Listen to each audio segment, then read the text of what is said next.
Hello, everybody. Welcome to another week of Finding Brave. How you doing? Today, I'm so excited about this particular content and topic and our amazing guest, Jennifer. Oh, Jennifer, I needed to make sure I'm pronouncing your name right. But everyone, this is Jennifer Goldman-Wetzler. Did I get it right? All right. Great, Jennifer. Thank you for taking the time.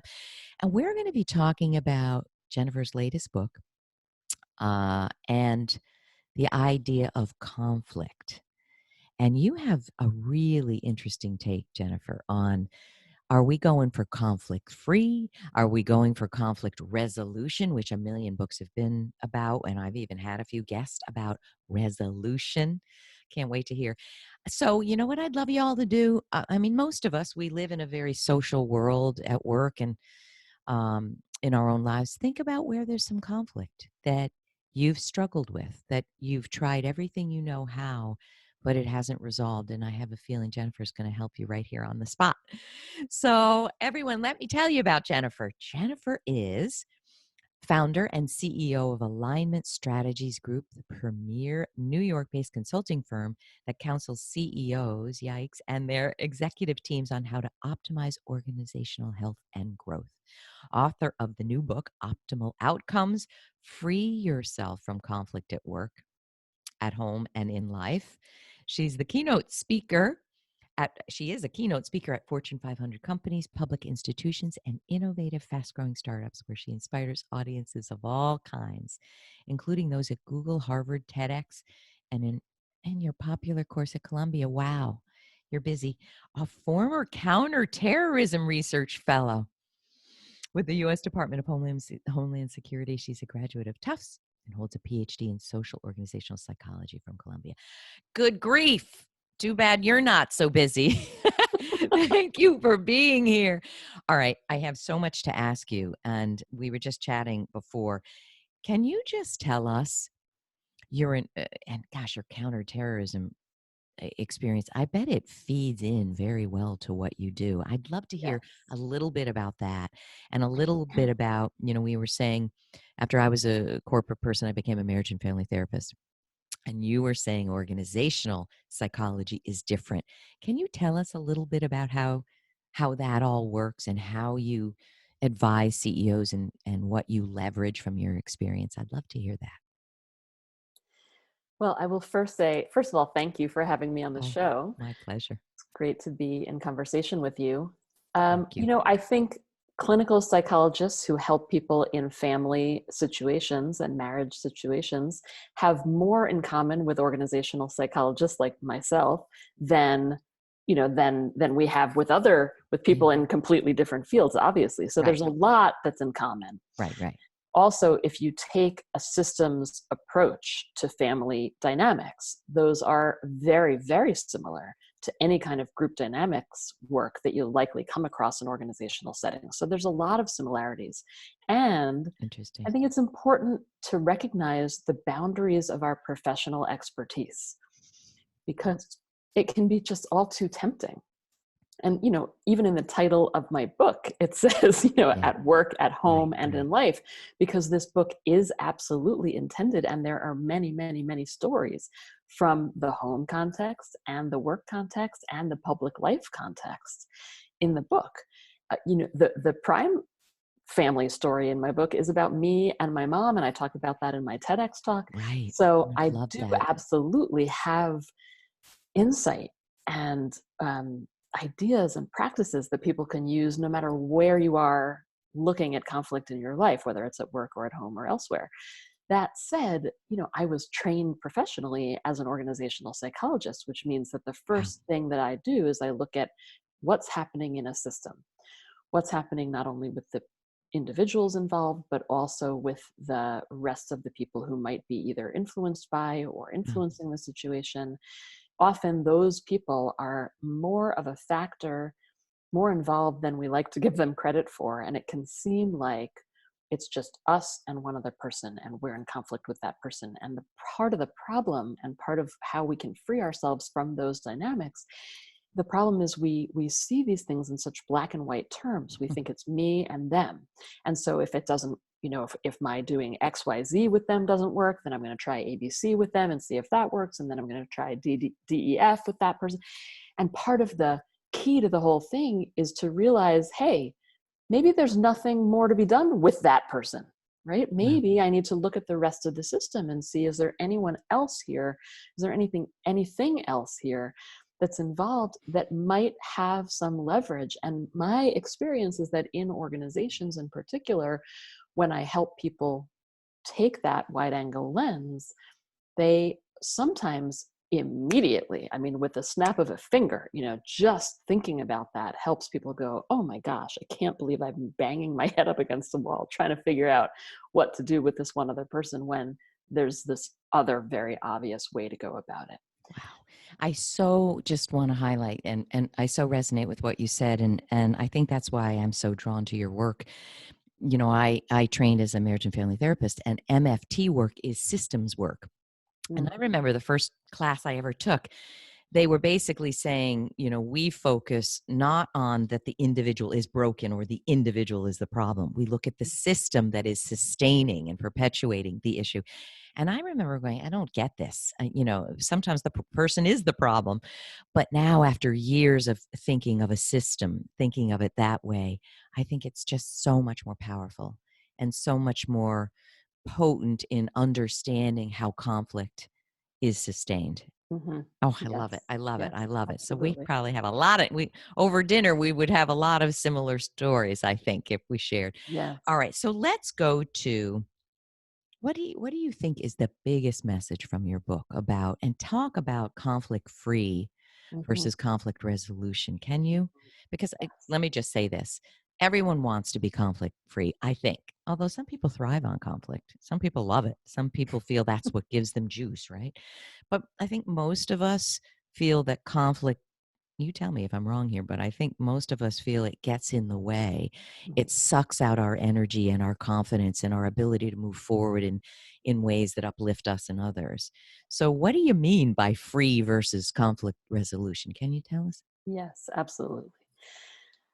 So we're not treating conflict. I would never want anyone to walk away from anything that I said or did or any writing that they read of mine and think, wow, I can really just rid myself of conflict forever and I'll never have another bit of conflict in my life for the rest of my life. No, that's not the point. It's not That's quite going not to happen. reality. I think the first key is to recognize that conflict is a part of being human. We cannot be human. We cannot live on this planet without experiencing some conflict at one point or another in our lives. So Should we, Jennifer, should we even define conflict? How would you yeah, define it? yeah. So I don't want to spend too much time on this. I will definitely answer your question as best I can. Sure. I spent 5 years just researching the factors that cause long-term conflict. Okay, And so I read your realized book. in doing that, I could spend the rest of my life doing it. And there are plenty of scholars who do, Gotcha. academics who do. And I have so much more interest in talking about how can we get ourselves out. But Gotcha. just to Yeah, answer your just question, one I would say, sentence here. right, one way of defining what conflict is when our interests or what our needs and concerns and desires are don't match the needs and concerns and interests of other people. Perfectly So said. yeah, There we go. Okay. the kind of conflict that I'm talking about and that I really work with most specifically is the kind that recurs. So it's the kind that is resistant to resolution, Wow. meaning for the last 40 years there's been a lot of research and a lot of practice in principled win-win negotiations. So if you've read the book Getting to Yes or Difficult Right. Conversations, these are all amazing methodologies that I myself have gone around teaching early in my career, and I still do. These ideas that if you can understand what other people want and why they want it, and if Mm. you can understand why you want what you want and have conversations about those underlying interests, you can then develop options that meet both sides' interests or Wow. as many interests of both sides or as many sides as possible, and then you can come up with options that will make everybody happy. So in an ideal world, that's what we do when we're faced with conflict. The only problem is that in the last 25 years of my practice and my research in this field is that sometimes it doesn't work. right? We all know this from experience. I can't think of a person living on the Right, planet right, who has not at some right. point tried to resolve a conflict and hey, it didn't Hey, oh work. God. I mean, there's so What's much to going say. I mean, on? I don't think you can have a life without Right, intractable conflict in a particular situation, right? Where no exactly. matter what you try, nothing's working, right? Exactly. So that is what my work is all about. It's about, I'm attracted to the most difficult, the toughest problems. You give me a situation where it's so complex you don't even know where to begin, Wow. or it's come up so many times despite you're trying to resolve it and it hasn't gone away and you just are at the end of the rope, you don't know what to do. That is the kind of problem that I'm most interested in, that the methodology that I've been using and teaching and that I've written about can be most helpful to Wow. people. And of course, I want to understand why is that? Did you have conflict as growing up? Did you have to navigate conflict? Yes, that is how I got into this field. So when Mm. I was a kid, I grew up in a family of screamers and door slammers. My grandfather was the kind of biggest offender. He had come from a very difficult life of fleeing from Nazi Europe and Wow. losing many family members. And so out of that trauma and that grief came anger, Mm. pain, and sadness. And Yes. he, like many people in his generation, never saw someone like you or like me who was able to help him process his emotions. And so my understanding, looking back now as an adult, is that there was a lot to work through that he didn't have the opportunity to work through. And so it came out in these very unhelpful, mostly emotionally destructive ways. But those have impacts on a family and on the generations in a family. So I Wow. grew up across the street from my grandparents. So having grown up in a family where that was where we came from, or one place that we came from, Mm. I had to learn as a child how to deal with people who were angry. And lucky for me, on the other side of my family, my grandmother Florence, Grandma Florence, we used to go and visit my uncle and aunt on the other side of my family every Sunday. Awesome. We would travel Oh, in our car, my brother and me in the back seat, and my dad driving, and my mom up front. And Grandma Florence would sit in the middle of my brother and me. And so at some point in every car ride, there'd be fighting every which way, people screaming and yelling at each other. And then Grandma Florence would say, "Sha, sha," oh, with her grandma. presence, right? She was the conflict whisperer. She had the presence and just the ability to whisper, literally, to calm the rest of us down. And then she would What a proceed to tell story. us a story. And so I think it was growing up with both the juxtaposition Wow. of learning how to deal with the anger on one side of the family and having the model of Grandma Florence on the other Grandma. that led me to be that conflict whisperer in my own life, to be Oh, that for my Jennifer. friends and family as I grew up, and then now to have taken it on as a career. What a story. And listen, folks, I want to just highlight something I'm always talking about when you're building your career. Look at who you have always been. Look at what you have experienced that made you who you are. And most likely, when you leverage that, you're going to have a great career. And of course, there are tools and skills, and you took that landscape and you built on it, but it is who you've been all your life. Yes, I How do think I, that's don't you, tell me yes. what Well, you I think. think what you just said is super important. That you, what I feel proud of and happy about is that I took what naturally came easily to me because of how I grew up and built on that by Right, right. taking the classes in college and going to study in Jerusalem my junior year abroad and Wow. working with grassroots leaders who were trying to resolve conflict, in the Oh, Middle East. Jennifer. And then, So beautiful. doing, learning as much as I could, going to work, it was not easy. My first or second job out of college, knocking on the door of the program on negotiation at Harvard Law School, which I had known about in, as a student, and knocking and knocking and knocking until I finally was able to break through. So having that persistence and following what you know in your heart is the right thing, and then having both sides, right? Having the piece where you have the training and you have the background Right. with the piece of this is how I grew up, I think can be What particularly a powerful. story. All right, now tell us what we need. What are we not understanding? You talk about values.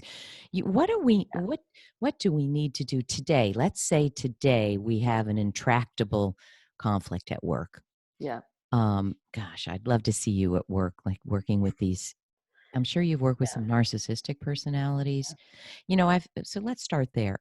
I've had a lot of narcissism in my life in bosses Mhm. where, and this may be too hard to deal with, but with rational people, there are some and who are emotionally whole. You can talk about what you need and what they need, and there can be a rational discussion. With narcissists, and I don't mean to just pin it on them, but people with personality disorders, there's a lot of emotional wounds. So maybe we don't even want to go there. But when you're dealing with somebody that it's so important that you get along at work and you do have conflicting interests, Mhm. what do we need to understand that we don't understand? What do we do? I want to go back to the question you asked me that I didn't fully answer before about what's the difference between resolving versus Yeah, freeing yourself from conflicts. It has to do with the example you just gave. great. So, the beauty of freeing yourself from conflict as opposed to trying to resolve something, and I did talk about it a little bit before, is that the idea of resolving conflict is that you're going to be in conversation with someone else, you're going to try to elicit what they care about, and you're going to let them know what you care about. And when that doesn't work, like in an example that you just described, where you're dealing with someone who you after trying and trying and trying, you get this, you notice, hey, wait a minute, I may be barking up the wrong Right. tree This here. isn't going This to is work not here. working. This ain't working. So when you notice that, and sometimes it may take a few times of trying. You may not know that right off the bat, and that's okay. When that happens, to ask yourself, what would it look like to become free from this? The beauty of becoming free is that it doesn't require necessarily, sometimes it does, but sometimes it doesn't even require a conversation or cooperation with someone else. What it does require is courage, being brave to look inside of yourself and ask Mhm. yourself a whole series of questions about who you are, how you've been acting in the situation, how you've been viewing the situation, and also what is going on in the situation, and to really get crystal clear with yourself about kind of to be as objective as you can about who this other person is, how they've been acting, what their background might be like that might have caused them to act that way, so that you can build as much empathy for them as you can while preserving and getting what you need for yourself out of the situation. So the beauty of freeing yourself is that it does not necessarily require cooperation from other people. So here's how I would Yeah, go tell about it. me, because I got a story I need your help with, a Yeah. situation. So how do we go Okay. about this? So shall I give an example and you work with that? Yeah. Yeah. One of the hard, and this was before I was a therapist, before I had self-awareness, I was a senior person at a role managing a multi-million-dollar budget, and they brought in kind of a turnaround guy. He was, basically anti-women. He surrounded himself with a sycophantic posse of men. And I would notice that when I would speak to him about an issue, I've never had this before, but he would look at me as if I want you to go clean the kitchen. Hmm. Like the look in his eye would be, you are nothing to me. Hmm. So, of course, it perturbed all of my insecurities. And he would speak in a demeaning way in meetings. So I complained in HR, and they said, listen, we see what you're talking about. You need to go and talk to him about this so we have it on record. Well, he was a narcissist and said, you're wrong. I support you openly. There's nothing wrong with how I mean, it sounds very familiar to a lot of people who can't be accountable in our world today. You're Mhm. wrong. It's in your mind. But the minute I said it, that was the end for me, I felt. Mm. So if I had known what your book was teaching and what you're teaching, Mhm. you know what I'm guessing? Tell me if I'm right. That to try to get him to change is not the way we're going to resolve this conflict. Most likely. Well, Is that right? let me ask you, given that what I typically do is I ask people to bring me a situation that's still ongoing, Yeah. because now we know, what has happened. And I do want to ask you what has happened, because that can help me have a it can help me answer the question better of, well, what else could you have done, or what would I recommend that you would do? So do you It mind didn't end sharing? well. Yeah. The senior leader at the time who kind of said, "We've got your back," was fired by this, and this Mm, person moved in and ran the company. mm, And it was never said. There was no data that I could have. He never told me, "I'll never forgive you." But then there was a very large layoff, and mm-hmm. I was one of the people on the list. And truthfully, it didn't feel copacetic. Yeah. Yeah. And other things happened later that kind of proved it wasn't. But Right. Yep. so it was pretty much a disaster to go at him that way. That was Yeah. not what should have happened. Right. Right. But they didn't know what narcissism was either. And I Right. really believe he was a clinical narcissist, clinically Mm-hmm. defined, that there's not going to be any way you could challenge this individual and for it to go well. Exactly. Exactly. So what the practices in the optimal outcomes method have to offer in a situation like that is to help you really cut your losses, Yeah. right? To cut down on the costs that you are paying or that you might continue to pay, and really look at the situation straight on with no rose-colored glasses on, and notice what you eventually found out, which was that, or what you eventually assumed, and that did seem to bear itself out, which was that Right. you were dealing with someone who, no matter what you would have said or could have said, was not likely to treat you the way you knew you deserved to be respected. And the best situation for you would have been to walk away. So, who knows? Maybe the way it went was that you had to spend more months than you would have preferred in your life dealing with the angst of having to deal with him. And that, but maybe you got a good severance, and maybe it worked out for the best, right? Or Maybe if maybe I you had became a said therapist and I wouldn't be sitting here. I thank exactly. God for it every day. But Yeah. So when you are sometimes in the it can be middle a of a gift. dynamic that you don't Right. consciously understand. Right. Right. So your So tips, yeah, tell. what this methodology could help you with. So the fact that it was a gift in the end, notwithstanding, what I can offer Yeah. is that, given that my goal and my job really is to help people um, look at situations and see, how can I stop paying all the costs that I'm currently paying. So there's an exercise that I help people do, which is about um, uh, looking at the costs and the benefits of staying in conflict. So if I do nothing and I stay where I am right now with this boss, in this job, in this organization, what are the benefits to me?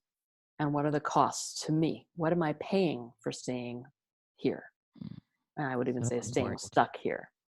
Because sometimes we stay stuck in these situations thinking about all the benefits, and we don't get present actually to all the costs that we're paying. Right. Then we're not only looking at that, we're also comparing that to, and what I call a quote unquote ideal future.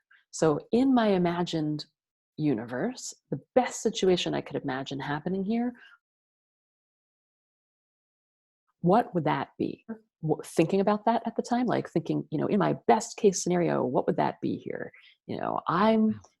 One I could imagine you might have imagined would be something like, I have this lovely, amazing conversation with the boss, and he finally understands me and he listens to me, and I'm able to really break through to him, and, you know, things get up, My our leadership relationship is grows improved. as his success and Right. yeah. Right. Mhm. So we have that imagined ideal future, and we put that down and we say, what would be the benefits to me if that happened? And what costs, if any, might I pay if that happened?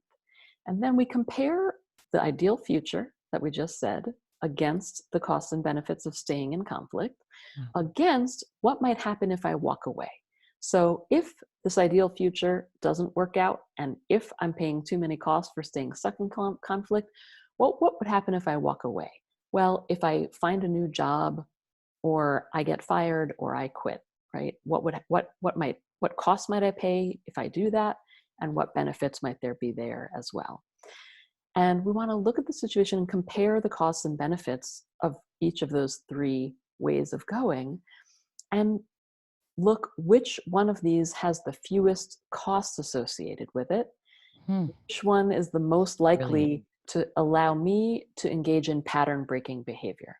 So if I've been in conversation, it doesn't sound like you were in ongoing No, it conversations with was him. It one, and was that was the one. end. Right. It was Okay, one, I'm and you never learned gonna do pretty that again. quickly, right? That you paid a high cost for doing that. Yes. And sometimes that is, we have to do it and learn. So I would call that, in your ideal future, you did it, and then you could list out, all right, I paid some big costs, so that's not an option for me anymore.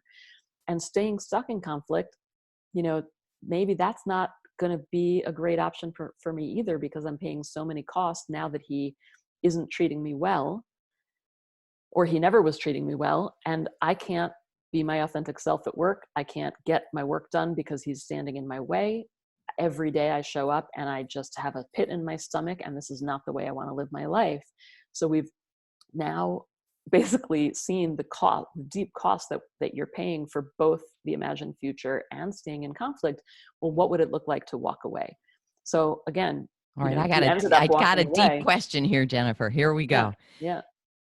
I have a feeling I know what you're going to say, but I'm putting myself back there. I think I've evolved after 20 years, so I'm not the person I was. But what I would say to you then in my irate, maligned,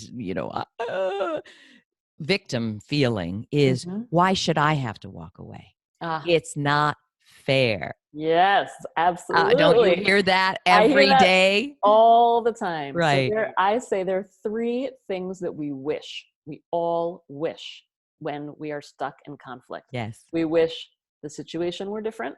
It's Mm, not fair. Why does it have to be this right. way? Why Why can't should the I have situation to do the change? work? Right. Why should I have to change? The second thing we wish is, why can't they be different? I just wish this guy wasn't such a narcissistic blah, blah, blah, blah, blah, right? That's it. I What's just the third wish. one? What's the The third third one? one is, we wish we ourselves were different. Oh, I Some of didn't get us, there. right? So I I didn't. also, right, you didn't, I doesn't sound forgot like that one. you forgot that one. And a lot of us do, although there are some people, and I talk about the 4 different conflict habits, and we each So good. are susceptible to one more than to the other What are 3. those? Well, one of them is blame ourselves. Mm. Another one is blame the other.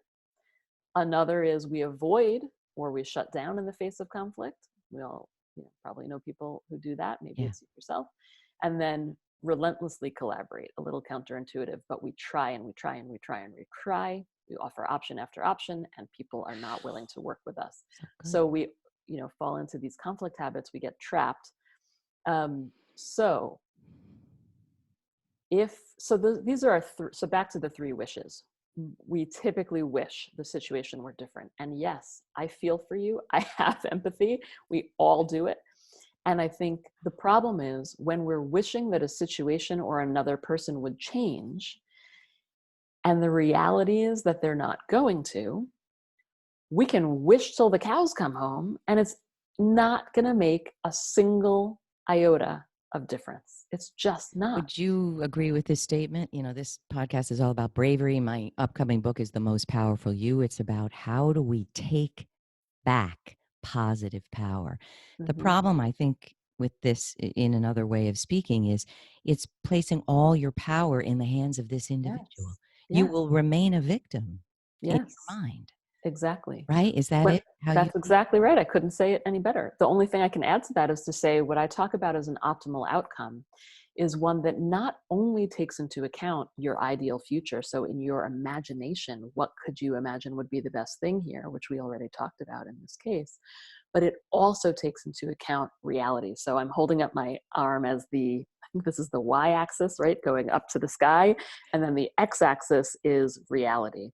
And an optimal outcome is one that's out here, that maximizes what is the reality of the situation, and also maximizes your ideal future state. Fantastic. In your imagination. And you need both. If you're only in your imagination, you're going in and having conversations like the one you had with a complete narcissist who's never going to change, who's never going to listen to you, or maybe will one day when he goes to, whatever self-help seminar he's able to has a find for breakdown himself. moment that leads to breakthrough, hopefully. Exactly. But, and you may, who knows, you might have been a part of that in his life. We don't know. We don't know. Maybe you were, maybe you weren't. Wow. And it wasn't, you needed something more quickly than him going on that journey for himself was able to provide for you. So we don't only want you to be imagining, we want you also to take into account the reality of the situation and to Right. cut down on your costs, right? So if you had noticed maybe sooner, well, maybe I need to walk away, maybe I should find another job, you know, that's what eventually ended up happening. So all it is that maybe you would have saved yourself a little bit of heartache and A lot of time. heartache. Yeah. And I want to talk about values for a minute, but I also want to highlight something else. These habits you touch on, it's amazing how our work dovetails, but in completely different ways in terminology and data and research. I think the habits are also the perpetual stories we tell ourselves in the perpetual way we cope with challenges. So, for instance, mine might be um, blaming others. Hmm. That might have been where I was always going. Why don't I get the recognition I deserve? Why don't I get the validation? And I really do believe energetically we co-create what we're in. We're in the soup, and the soup looks familiar because we had the soup when we were young. And often we're trying to correct a dysfunctional situation that is really not correctable, Hmm. but we're used to it. So I think some of these habits go very deep. Does that make sense what I'm Yes, sharing? Do you yes, agree with that? absolutely. That I write about that as well. Yes, Okay. that we take on these habits because we learn them either from other people modeling them for us when we were kids, right? So my primary habit is also blame others because I grew up in an angry household where people were screaming at each other, right? Like, what else am I going to do?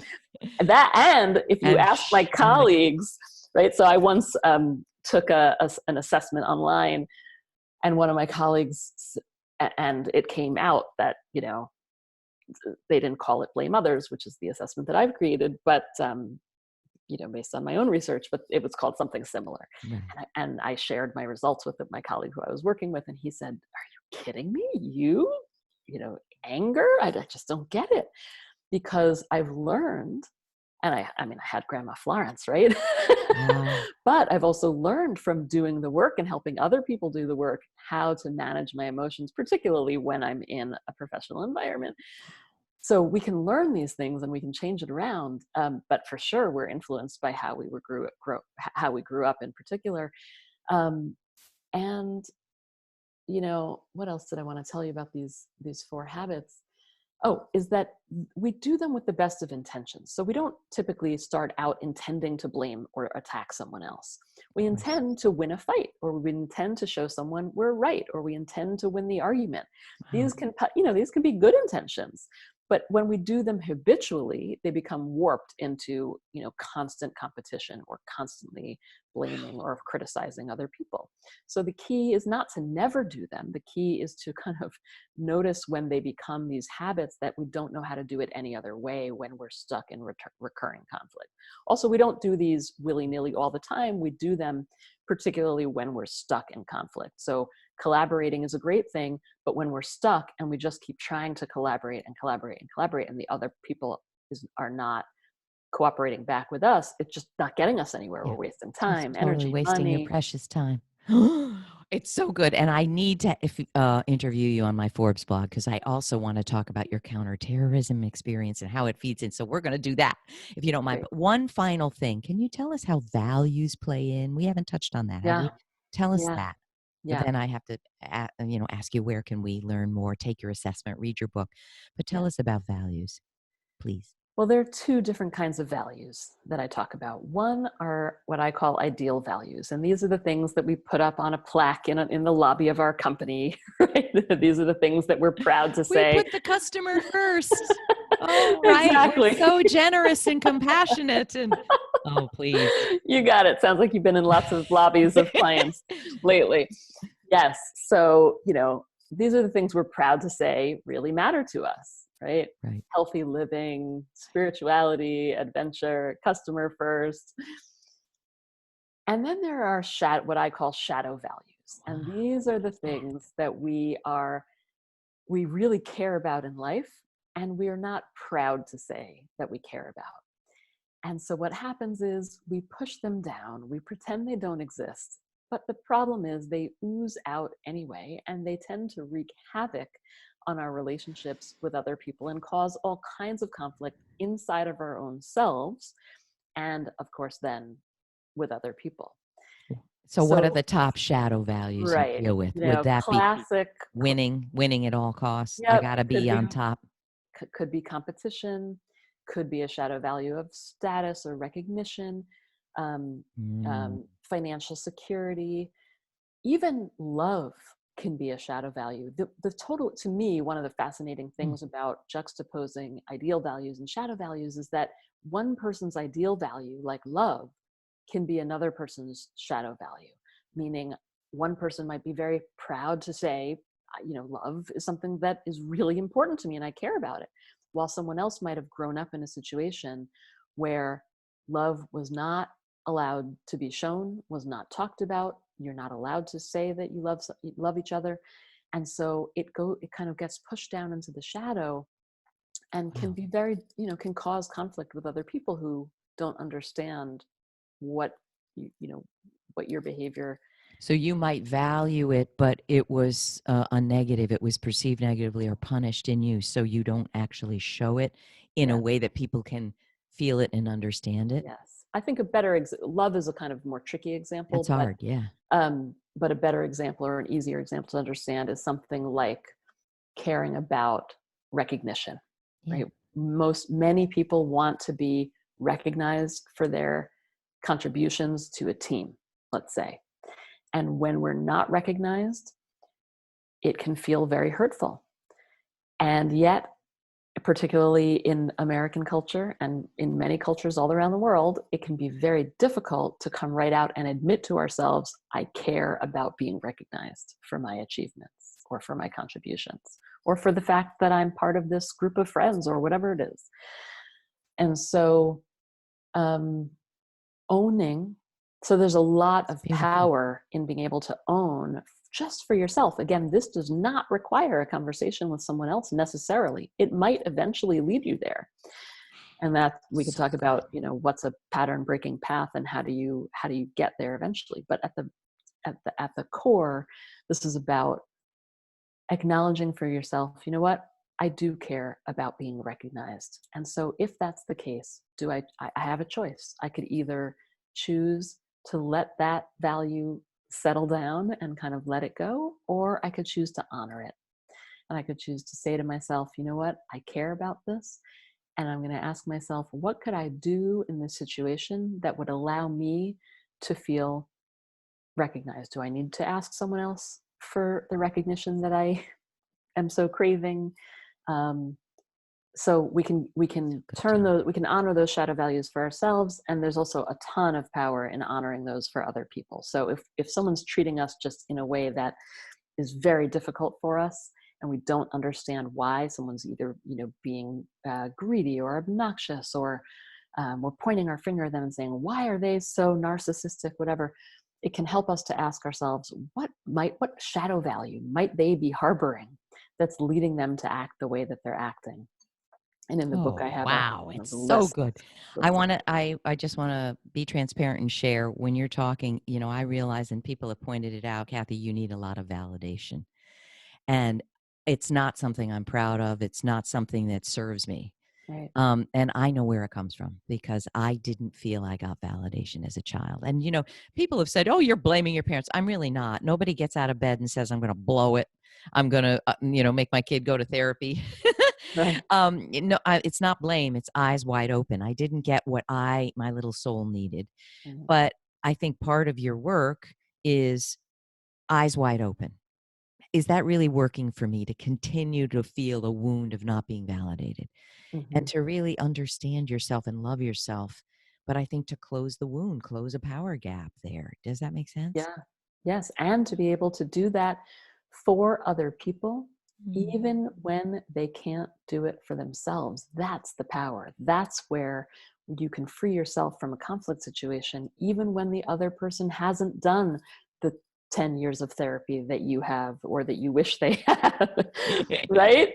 Is to be So able to say, I'm taking my best guess at what might be possibly going on for this person. And even if I'm wrong, the risk of taking that best guess is worth the reward, even if I'm wrong, because it gives me empathy for them. It helps me calm down. It helps me stop needing something from them that they will never be able to Stop give me, going to or the at least well that's not empty. now.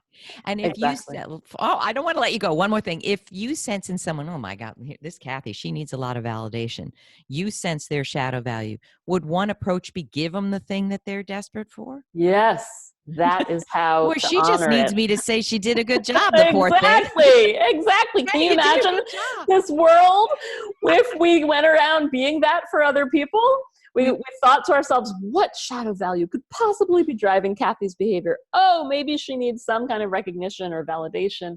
Oh, let me just say, hey, Kathy, great job. And like, look at that smile. She has like the Oh, stars in her eyes. She's so happy. And all I oh, had to do was walk over and beautiful. say, nice work, Kathy. This is Yeah. beautiful work, Jennifer. Wow. Thank you. I cannot wait to dig in even more in your book. Where do people take your assessment, get your book, watch your talk, TED Talk? Tell us where we go.